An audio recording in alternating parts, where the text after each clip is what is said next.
Alright, greetings and salutations everyone. Welcome to another build video here at Samius, youtube.com/SamiusGarovo or SamiusGarovo.com. And I just kind of wanted to record a little bit of the Feybuckler 2020 play here, DPS here in the, whatever this quest is called. Start off the video with a little bit of gameplay. It feels okay. It would be nice if there was some gear upgrades at any time between level 15 and now. There's just not. This is how it is. Sharn stuff is carrying real hard. But as you may or may not notice, the build is doing pretty well, I think, overall. Right out of the box. We actually had our PRR and MMR up a little higher. Something changed and I'm not 1000% sure what, but we just actually ran through here and went relatively smoothly, except for a little bit of a mistake with Soul of Cruelty champ teamed up with a Borean champ, and we got twofered, but overall, I feel like the build is working out pretty well, so let's talk about it. The build is a 12 Warlock, 5 Bard, 3 Fighter build. The general idea is to kind of take advantage of the really sweet Bard single weapon fighting tree as a swashbuckler, and kind of glue that in with the general idea of Stalwart Defender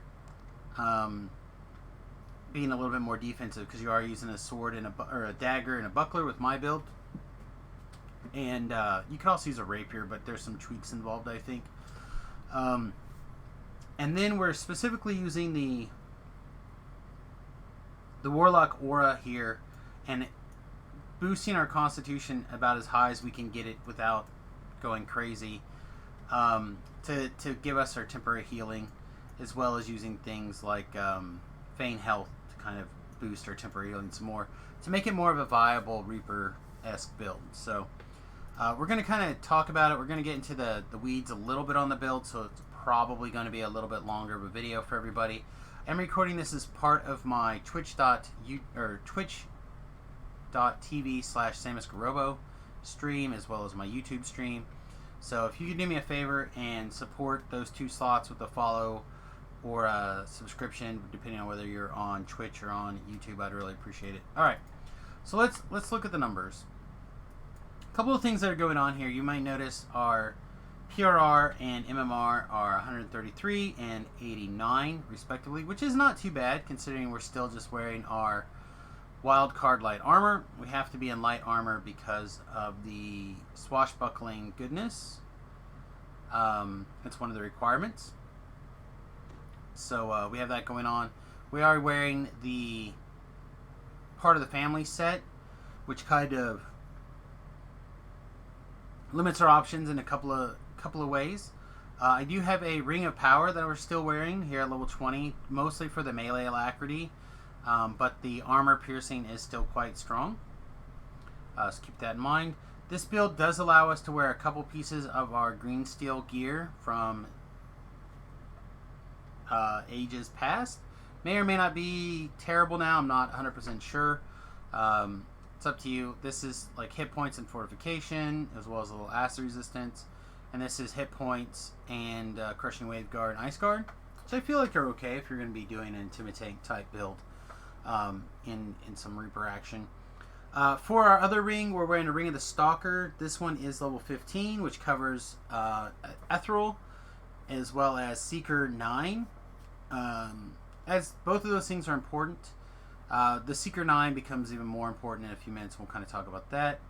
I'm using the Sate Scale Capelet for hit points. I'm sure there's something better by now, but it seemed fine. We are also still using our Strength to hit. That could change in the future with the new Universal Enhancement tree coming out. We might take Charisma to hit, and that would give us an extra 8 to hit. Could be relevant.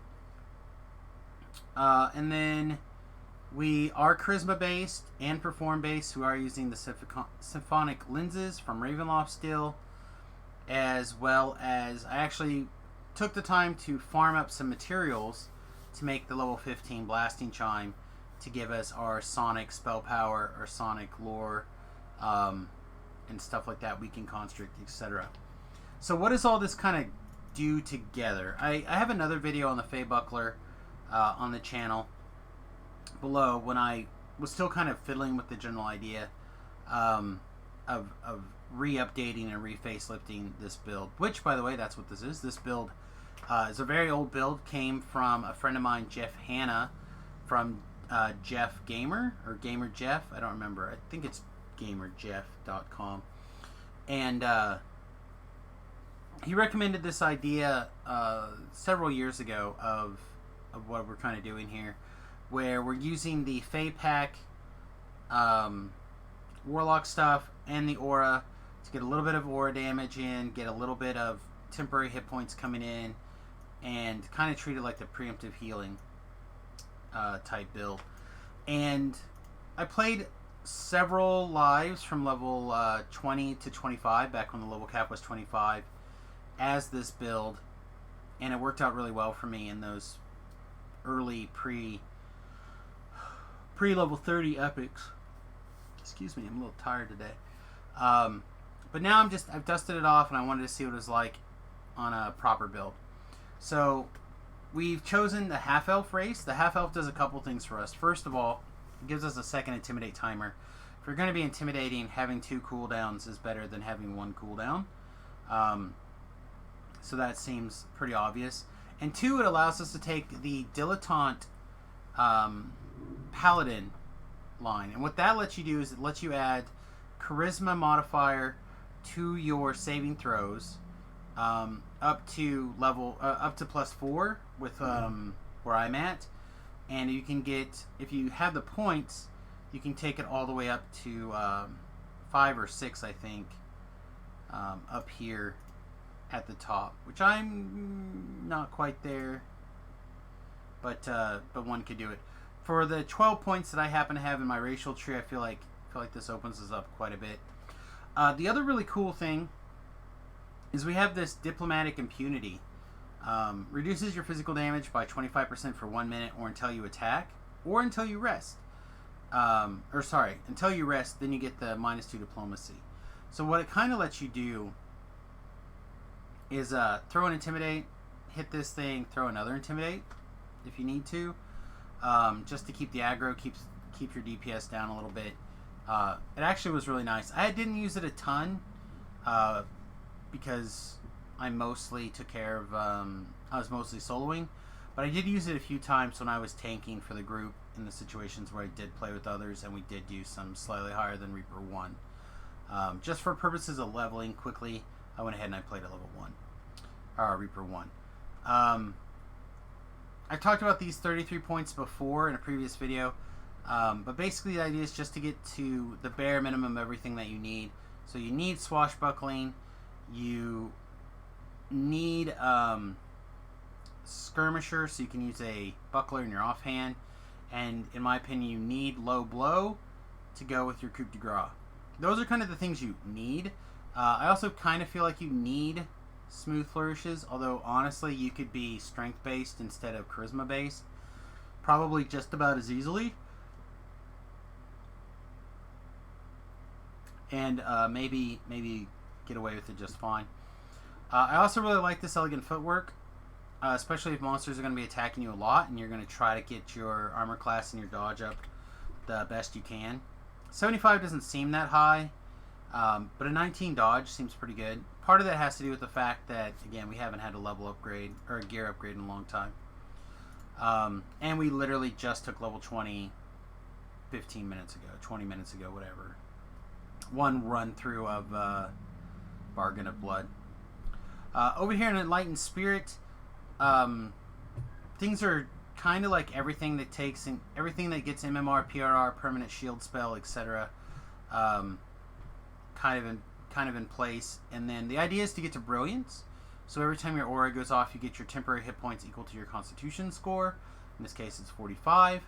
So every time that fires off, you're getting 45 temporary hit points to you and everyone around. And then with Aura of Menace, you increase the number of times it goes off, or decrease the number of the time it takes between going off. There we go. So now, instead of, I think, every 6 seconds, your aura goes off every 3 seconds now. So it kind of speeds things up a little bit in that regard. So it's like twice as much healing for 1 more point. This is really the only reason that you need to go 12 levels of Warlock. But I feel like it is a pretty big game.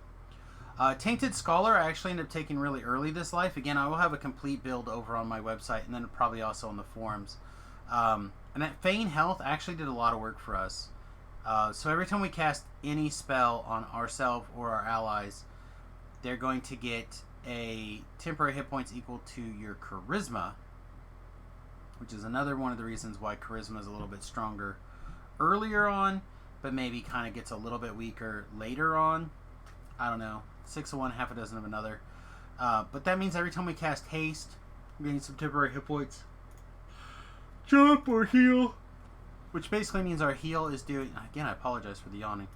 Heal is essentially doing extra healing, right? So in Reaper, that's really important because your healing is reduced everywhere else, but we're still getting this Charisma modifier all the time. So then the third most important tree is the Stalwart Defender tree. I'm trying something a little different this go around. I actually took the Hardy Defense. So as long as you're using a shield in this situation, a buckler is a shield, we're going to get 6 competence to our Constitution score. So, or 3 points a level. The reason that, again, matters is because Brilliance, right? Brilliance is giving the temporary hit points equal to your Constitution score, so more Constitution, more hit points all the time, as well as more temporary healing all the time. So that felt really strong. And then over here in the Knife Fighter tree, again, I like the daggers because I like maximizing my double strike opportunities when I'm doing this kind of build. The damage is not going to be stellar. You're going to instead be based around how fast you attack, how often you crit, and how many times you are hitting with your double strike. So I like using the dagger in this situation to really boom, boom, boom, boom, boom, boom, boom, just keep tearing at it. So basically this says every 10 seconds you hit something, you're going to get 10 seconds of 20% double strike. So it works out pretty well. The other nice perks is for just a few extra points, you can pick up an extra 6 MMR PRR, which works out pretty nicely, as well as picking up deflect arrows for pretty low-hanging fruit. So those things together, I think, kind of work. Otherwise, you pick up deflecting arrows over here for 2 points instead of 1 point. Seems like a no-brainer to me. I think that's kind of the enhancements. Again, we'll lay it all out. We'll talk about the what gear was important at what levels and stuff like that in the breakdown. But generally, the things I want to point out is, you know, standing out here, not in a quest, not in a Reaper quest, we have 133 PRR. We have almost 90 MMR. Our attack bonus is 39.44, but really consider that 20 more than that, so consider that 60% all the time. Then we have 6 action boost double strike for another 20. So now we're talking 80% double strike pretty much all the time. And then with the Reaper boost, you can pick up another 30, which takes us to like 109, 110, somewhere in that ballpark. Double strike, which of course doesn't matter, I believe. So it stops at 100%, but you know what I'm saying, you're still getting there. Our attack speed bonus is 48%. We used to get a bonus from haste. I don't think we are anymore. No, we're not anymore. But still, pretty good. Gives you a little bit of something in there. And then our melee power is currently 91. I think there's probably some things we can do to increase that. I'm not the expert at increasing my melee power at level 20. I'm not really an expert at doing it at all, but certainly not after level 20. I know you can play with some stuff here and there, and there's a little bit of stuff going on that we can do to kind of tweak it a little bit. The other thing that's kind of important about the build is Resonant Arms. So anytime that we critical, we're doing 66 sonic damage in addition to what's going on, and that damage scales with spell power. But if we go over here and we look at our Epic Destinies, I'm currently in Fate Singer. I don't know if that's 100% correct, but that's what I'm doing right now. But you can fire off Rain, and Rain says every time that you Vorpal, you're going to fire off 11d20 sonic and 11d20 electrical damage. I'm going to go out on a limb and believe that probably scales with sonic spell power because it's like a triggered spell. So I imagine that's going to go in there. And then Blade Song says that every time you attack or hit with a melee weapon, you're going to do an extra 2d6. That also scales with sonic spell power. So you're kind of layering in all these different ways to do extra sonic damage. The Eldritch Burst, if you want to hit it on critical with the Flourish or Resonant Arms, Rain, and this Blade Song. Like, it all kind of adds up together. So having the ability to like really go crazy on your criticals is kind of important.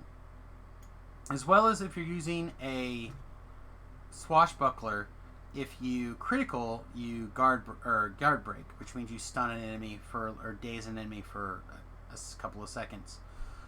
Which means because we have such a wide critical range, especially with something with a naturally extended critical like the Nightforged Stiletto, we're normally criticling on a 13 to 20, and we can fire off a on point here that does 2 attacks back to back with each attack has an extra plus 12 critical threat range, but it reduces the multiplier by 1, which means basically we're going to automatically crit at least once, if not twice, when we hit the on point. Which means if you need to lock down a Reaper, for example, for a couple of seconds, or a problematic champion while you're waiting for the next couple of seconds for your low blow and coup de grace to come off a timer, it's a good thing. You can just slam it and automatically crit and move on. The other thing that's kind of sweet about Fate Singer is you have your options of a bunch of these different hymns. In this situation, I'm 99% positive I really want to be using the Martial hymn. That's going to give you +1 strength and dexterity and wisdom. Strength, again, is your attack. So for me, in this situation, it will take it up an extra point, which will give me an extra +1 to attack, as well as increasing our hit points and increasing our MMR and PRR, again, another notch. So we fire that up here. See if it takes effect in a public area. Maybe it doesn't. Yeah, it doesn't look like it does, or I wasn't targeting myself. Let's make sure I'm targeting myself. Yeah, it doesn't look like it took place in a public area. So imagine these numbers are 10 higher again.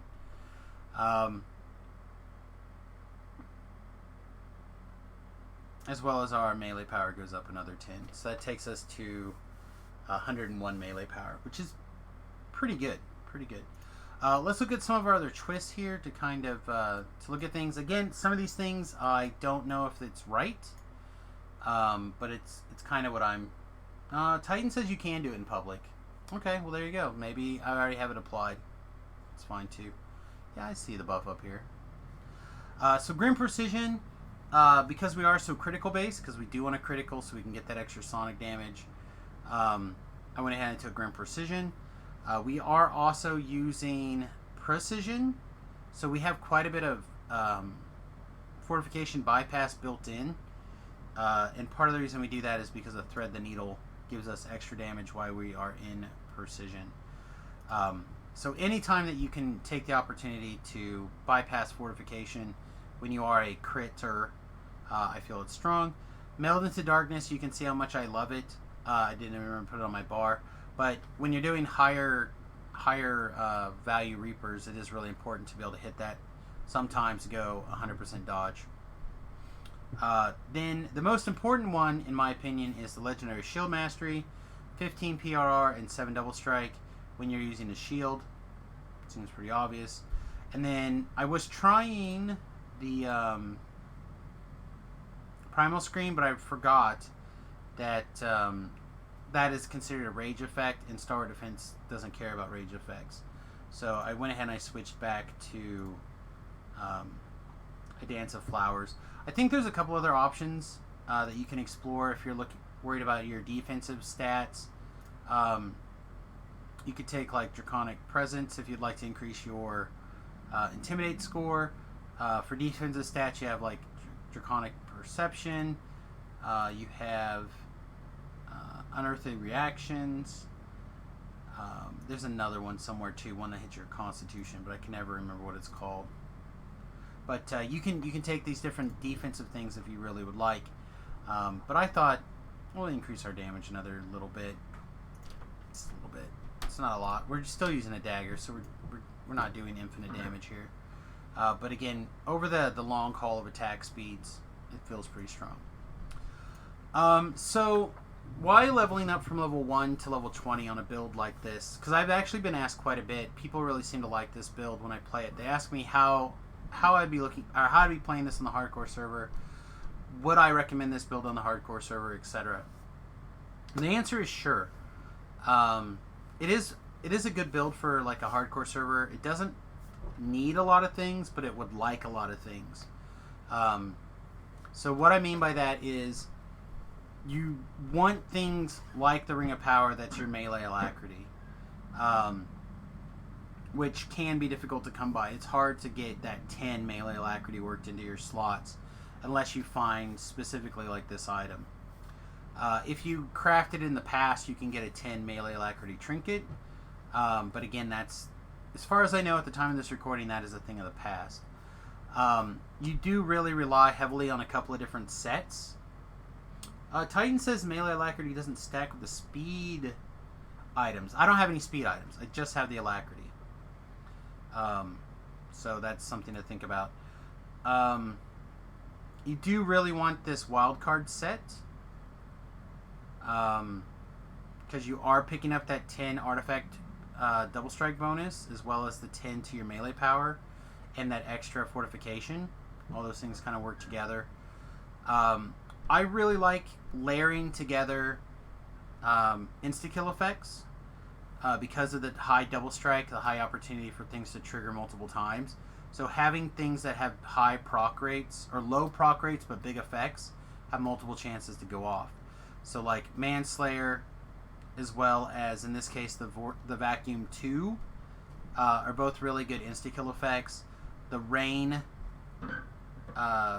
proc has a high opportunity of going off.